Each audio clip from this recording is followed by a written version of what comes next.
And here we are, at the final world. I don't like to discuss this part, and it still bothers me a lot. But it's something I have to do, so I can put all of this behind me. People deserve to know. At this point, I was well aware of the game's unnatural nature, but Zenith was different than the other worlds. While the others were certainly strange, and sometimes frightening, the world of Zenith was like a nightmare, and I didn't have to go any further than the board screen for an indication that something was wrong with Zenith. The first thing I noticed was the blood-red texture of the board, and the music, which was an eerie whistling tune. I noticed that I had Solomon and Anguirus back, and I felt better for a second. Then I scrolled over to the right to see who my enemies would be this time. This time it was Destroya and Ghidorah, but judging from the icon it was a different Ghidorah than the original, standing on the ground instead of flying. The grotesquely detailed pinkish red icon also caught my eye. I couldn't tell what it was supposed to be, and I was afraid to find out. Going back to my side of the board, I decided there wasn't much choice but to do my usual routine in going to the quiz level before doing anything else. I was not ready for what happened. I jumped back when this appeared, accompanied by a terribly distorted version of the password theme. It looked as if Face had fallen victim to some terrible glitch. Is this what he meant by "will you miss me"? Did he know this would happen? My thoughts were stopped short as I noticed the screen was glitching and seemingly falling apart while I was inactive, so I quickly rushed out. And when I got back to the board, I somehow gained a new monster. I hadn't even been asked if I wanted one. I tried to select it, and this happened. What the hell is going on? The game's behavior was scaring me, and I hadn't even started the levels yet. I couldn't understand why I was randomly given a new character and then denied use of it, but for the time being there was little that could be done, and I viewed the last TV screen. No animation, no music. Dead. Every instinct I had was telling me to stop playing, to just turn the game off. And something in the game itself might have been trying to warn me as to just how horrible this last world was. But then, every stretch of the way I was compelled to give up. I couldn't do that now, on the last world.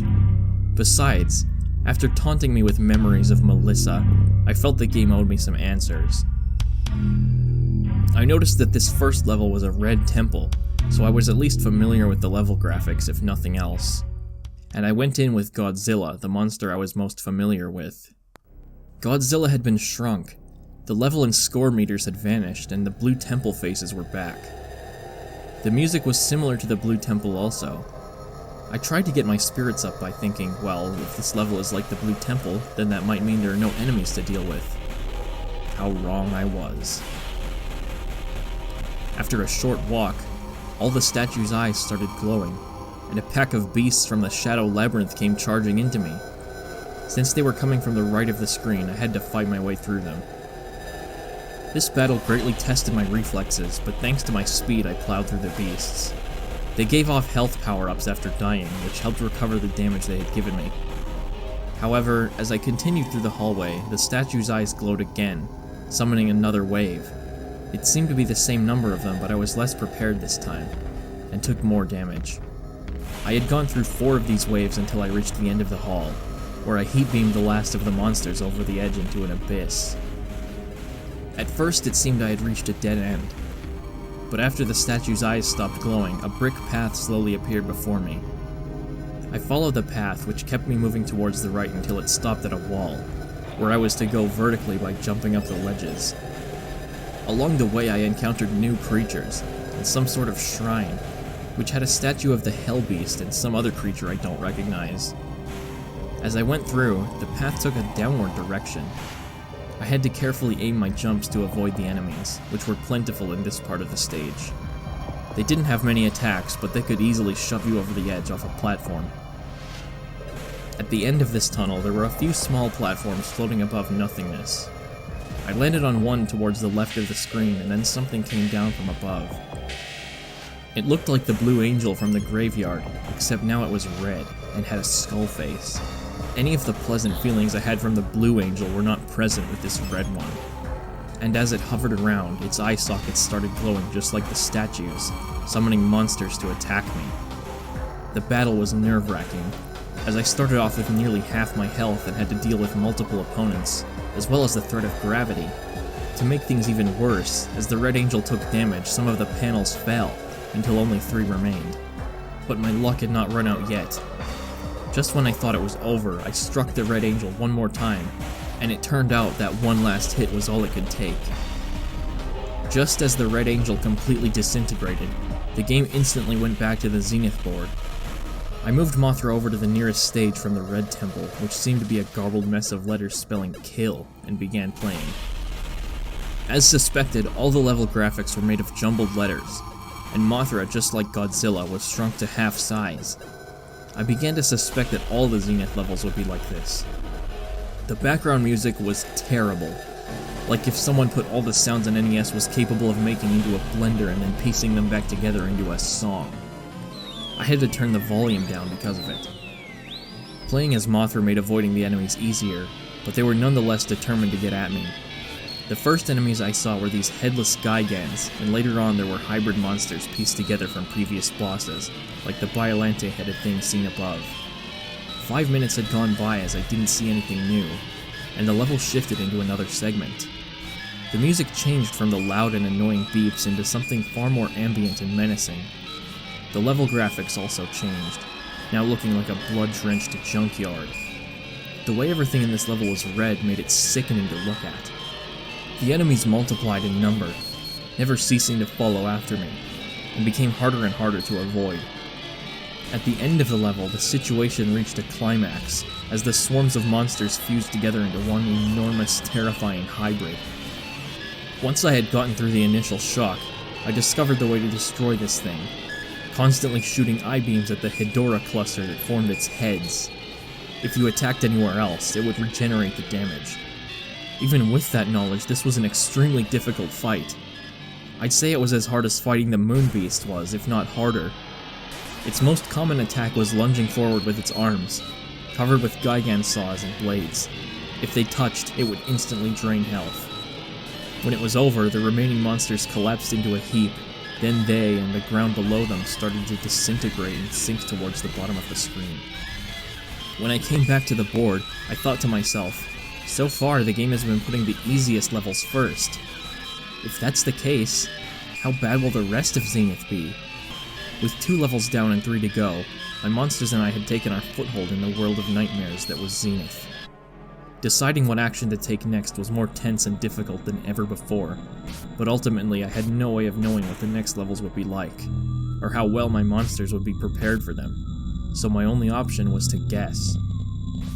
I tried to interpret what the icons of the next levels ahead of me were. The last level before the boss battles was obviously representing some type of volcanic area, with lava and open flames.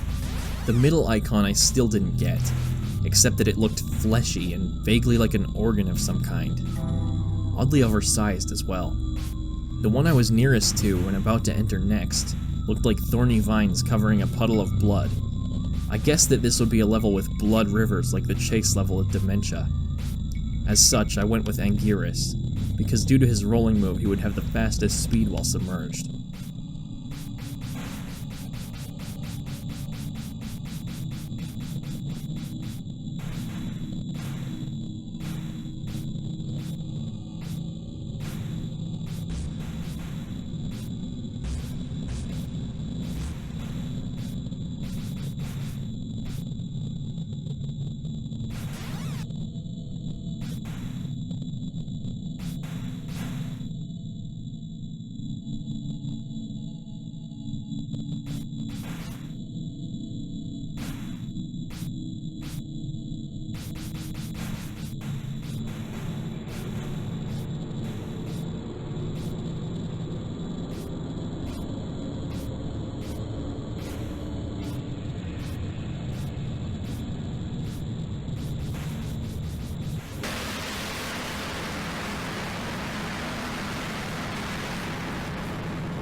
The level, which I call Blood Lake, looked like I expected.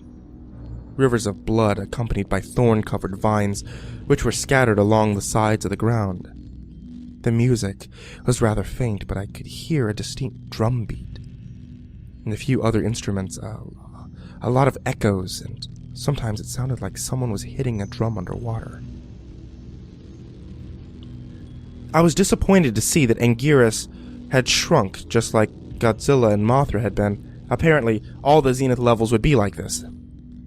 I felt less secure with my giant monsters no longer so giant. I walked along without interruption, but for only a minute until my path reached a dead end.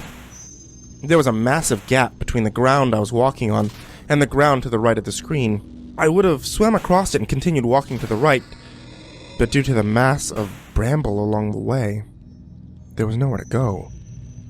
Two creatures with gliding membranes on their arms and lamprey-like mouths were perched on outstretched vines and screeching at me, much like a crow does to an invader of its territory. Another unnerving display of possible sentience by the creatures of this game, if it's even accurate to refer to them as of this game, that is. I descended into the blood, slowly sinking to the floor. Aquatic enemies were everywhere, and they were hard to avoid. The black shark in particular was very aggressive and hard to deal with, but thankfully, I only encountered one. As the screen became more and more crowded, I swam up to the surface to find that it was littered with corpses. Creepy, but at least they're not a threat. Or so I thought. Until they all sprang to life and leaped onto me. They were trying to pull me under, and they were draining my health as they did it. They were attacking as a group, and when I got one off of me, another would jump on me from behind. I had to curl into a ball and roll for them to loosen their grip, and when they did, I quickly retreated. It wasn't so long before I had reached another land path. A note regarding the bramble. You can stand on them, but it causes pain, and you can also destroy some of the vines, but only the thinner ones. I had to destroy multiple vines, as well as deal with more enemies. I was interrupted by a scream. The screen was only up for about 30 seconds. Then, when it went back to the level, I was facing another dead end. And a pregnant humanoid creature being hanged from the top right of the screen by a spine/umbilical cord. Instantly, the creature's belly was split open from the inside, and as the lower part of its body was ripped apart and fell into the river below, the Blood Lake's boss was revealed. It came flying toward me, making a shrill, hacking scream. I was forced to move back. But the bat was a highly mobile boss, fast and difficult to hit. As I moved back along the ground, the monster opened its mouth and shot out a barrage of needles. I jumped over them and managed to give it a blow to the head, and it started flying out of my reach. As the bat was flying, it shot a stream of fire from its eye sockets and started trying to hit me with the flames.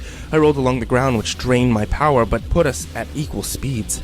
This cycle repeated about 3 times until the monster was defeated. With most of my health drained, I went back to the edge of the level, and the large bramble vine blocking the exit was gone. Now only 2 levels left to go. Who to send this time? Godzilla, Mothra, and Anguirus had all completed 1 level, leaving Solomon, and also the mysterious 5th monster. I tried again to access it, but with no luck. I chose to use Godzilla again for the next level, and Solomon for the final one. The second to last level was what I refer to as the organic level, which was the most visually unpleasant of all of them. Right from the start, I could see the graphics were freakishly different. The atmosphere was gruesome and foreboding, with the addition of the loud, droning music. I was dreading what I would see in these levels. And it was only a few seconds before something appeared. 2 hideous things. It was hard to describe most of this level. Everything had this disturbing, semi-real look to it. Most of the enemies look halfway between real animals and misshapen lumps of gore and teeth. It's also worth noting that all of them were considerably larger than Godzilla, and although the majority were not very intelligent, each of them took 30 plus hits to kill. Due to this, it was a better idea to run away from them than to fight, but it was never clear exactly what direction to run to. While most of the levels involved going to the right to get to the exit, the path of this level was primarily going down, by walking to the edge of the platform and jumping down to the lower one. There was no way to make sure that you were going the right way, nor any apparent means of getting back to the higher platforms if necessary. Also, certain enemies acted as if they were aware that you had to jump down and would stand at the edge of the lower platform waiting for you. When this would happen, I would have to walk back and wait until the monsters would leave. As I went on, I came across platforms stacked above each other, with little space in between, looking like a maze. This meant that I couldn't jump, and it made escape from the enemies difficult. Thankfully, the only enemies above to fit through the mazes were four-legged beasts seen at the beginning of the level. Adding to the difficulty were long, tapeworm-esque monsters that would rise themselves between the platforms and trap you. The only attack that they responded to was the heat beam. But this was costing even more power, and I couldn't afford to do without the heat beam for long. While trying to avoid the abominations that dwelt in this level, I found out that if you stand idle in one place for too long, the ground tries to absorb your monster. I think it was about 4 minutes before the end of this level was making me physically sick. The tensions were getting to me, and having to take in all of these disgusting sights made me want to puke. I nearly did pause the game and look for a bag, but I was able to hold it together. I almost found a trick at the end of the level, though. It was too late for me to do any real good, but two different species of monsters would run into each other face to face. They would fight each other and leave me alone. I didn't intentionally cause this, it just happened. Finally, at the end, it was time for another boss fight. It was certainly ugly, but not quite as horrific as I feared that it would be. But more important than dealing with the appearance was defeating it. And since I had less than half my health bar to start with, there was no room for errors. It was attached to the floor when I first saw it, but after 10 hits, it detached from the floor and began floating. It moved fast, and unlike the Blood Lakes boss, he wasn't very impeded by any sort of gravity. He was even able to fly through the ground without any collision effects. It used this to its advantage, and would float beneath the ground and spring up randomly to bite you, but it stopped doing this after a few well-aimed kicks to the face. The pink area on its upper jaw was a weak point. Too many hits, and that would cause it to spasm uncontrollably. The new strategy was to rapidly float up and down while moving back and forth across the stage, trying to constantly keep its jaws aimed towards me. Health was getting critical at this point, and I spammed the heat beam, from which it had no defense. In the last stretch of the battle, the monster had lost its mind, rapidly rushing back and forth and gnashing its jaws. I had to duck underneath it, and then strike when its back was turned. 20 more hits, and it was destroyed. One last level to go. And then, it was down to one last level. I didn't hesitate. I selected Solomon and entered. Perhaps a little too fast. This last level was definitely the peak of disconnect between what the NES was graphically capable of and what the game can create. The music also caught my attention. It was one of the only songs that appeared more than once. The horrible screeching from when the Hellbeast appeared in the graveyard. As soon as I started, there was already an enemy prepared to attack and Centaur wielding a whip. And it wasn't alone. When I started fighting, several more Centaurs appeared, coming from both sides of the screen at the same time. It was too much to handle. Solomon's flight saved me from taking too much damage at the start of the level. The Centaurs followed after, but seemed unable to jump. After escaping the Centaurs, I noticed gaps in the ground. While trying to avoid the jumping sword-mouthed enemies in mid-flight, I got closer to the surface of the lava, and the creature emerged and tried to grab me. It didn't succeed, but I was startled. Careful maneuvering would be needed to avoid instant death here. As new enemies appeared, the level soon became very difficult. A lot of the trouble came from stocky red demons that stood on top of tall, narrow mountains and spewed fire. I got by them by waiting until their backs were turned, and hitting them with a flying kick, which made them fall into the lava. It was at this time that I noticed I wasn't getting any health from killing enemies. Not all the ground was stable, and at one point the ground was reduced to small chunks that slowly drifted towards the right. Some of them would sink into lava upon landing on them, and there was no way to tell which ones would sink and which would not. Being so close to the lava added the threat of lava creatures, and this was very frustrating. I was also feeling very hot, which made concentrating hard. If you've ever had a heat rash, it felt similar to that. I had periodically stopped for water because of it. This was almost certainly due to the game and not my imagination, but I kept pushing the thought out of my head. I didn't really want to think about it. At the end of the stage, I encountered the boss rising from the lava. Its arrival noted an ungodly, howling roar. When it walked onto the land, I saw how gigantic it was, several times the size of Solomon. I was about to fly up and attack it when it opened its mouth and let out a huge blast of fire. I had to fly to dodge the flames, and then get close enough to the boss to fire a heat beam at its face, causing it to stumble backwards. If it didn't stumble backwards, it would have kept moving left until it forced Solomon into the lava, as there was no more ground within reach. The beast had to wait between uses of its fire breath, as it seemed to cost a great deal of energy. I used this time to attack it, but the fire wasn't the only weapon, and I had to be wary of the monster swatting at me with its clawed hands. As its health decreased, it moved faster, and the battle felt like a tug-of-war between two monsters over the bridge of land.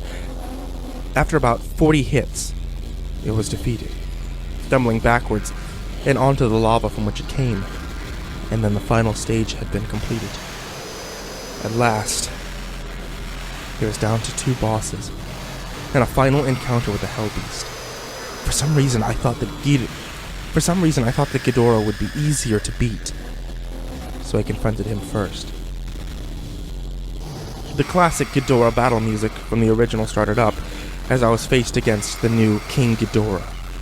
King Ghidorah was as powerful and unrelenting as ever. He instantly lashed out with gravity beams, which were more damaging than Godzilla's heat beam. It became a struggle of constantly beating Ghidorah at every opportunity to keep him from using the attack. But Ghidorah soon saw through my tactic and started using physical attacks as well. He would strike with each of his necks, knocking me backwards and making it impossible to get close enough to punch him. But I had an idea. To wait for him to lunge with one of his heads and immediately blast it with the heat beams. It worked, and to my surprise, the heat beams had actually obliterated Ghidorah's middle head. It was only a few seconds before I realized what this would lead to, and sure enough, King Ghidorah was using the power of the glitch to transform into Mecha King Ghidorah. But what really shocked me was the sudden change of music. I had heard it before, but it wasn't from the original NES game. It was from the game Super Godzilla during the Mecha King Ghidorah fight. Mecha King Ghidorah's first attack was its most deadly, the machine head. Very similar to Gigan's Saw, it immobilizes the monster and rapidly drains the health bar. Fortunately, before Ghidorah was able to do a lot of damage, the timer ran out. I would need to defeat Mecha King Ghidorah quickly to prevent him from using the machine hand. So I sent Solomon to fight him. The two monsters were very evenly matched with strength, but Solomon was faster, and by slashing and heat beaming without pause, the cyborg monster was soon met with its end. With Ghidorah defeated, I was returned to the board, and now outnumbered the enemy by 4 monsters to 1, and victory seemed to be soon at hand. The base icon had changed to a blood-red color. I could feel hatred emanating from it. I started the fight against Destroya with Anguirus, and the music was the same as Ghidorah's. When the fight began, Destroya was in microscopic form. After one hit, it changed to Juvenile, which had few attacks, and was also dealt with easily. The next fight was serious once Destroya entered the aggregate form, gaining the use of large arms and the micro-oxygen beam. Anguirus' roll attack, which had been very useful up until now, was rendered useless by Destroya's constant attacking me with large arms when I tried to use it. For this part of the fight, I had to rely on brute strength. Just before the time ran out, Destroya had changed into his flying form, which Anguirus was ill-suited to fight against. Going back in, I fought against the flying form with Mothra, which seemed fitting. Mothra was weaker than Anguirus, but was much better equipped to dodge and counter flying Destroya attacks, so the fight was in my favor. However, the Mecha Ghidorah's fight music started playing, and Destroya changed into his final form sooner than expected, which drastically turned the tables.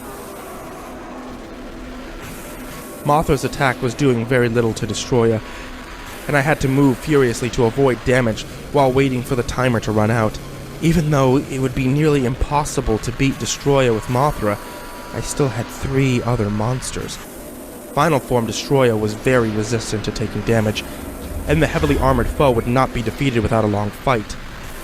In the last part of the fight, I wasn't using much strategy, just attacking as brutally and as fast as I could. On its last bar of health, Destroya tried one last counterattack, a beam of energy from its chest. I don't know how powerful it would have been, because just before it could have fired, I punched Destroya in the chest cavity, destroying him.